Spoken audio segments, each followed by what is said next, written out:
South Fulton City Council members saying no to ICE detention centers coming to their city. Right now, the council is voting on a resolution that aims to keep the facilities away. And Atlanta News First Bridget Spencer is live from South Fulton City Hall tonight. Bridget, some state leaders are also backing this council member with what they want to happen.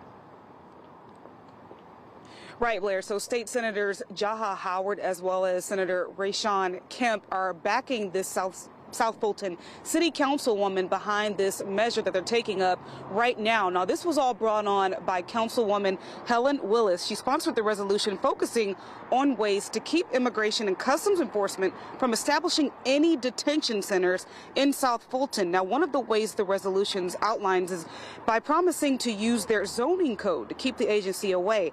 Now, Senator Jaha Howard has introduced similar legislation at the state level. Now, Councilwoman Willis says this is what encouraged her to take action at the city level. Take a listen.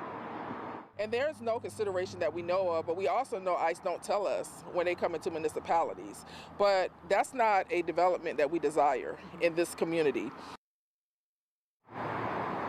The councilwoman also mentioned Social Circle and what happened there when ICE decided to buy a building and build a detention facility there.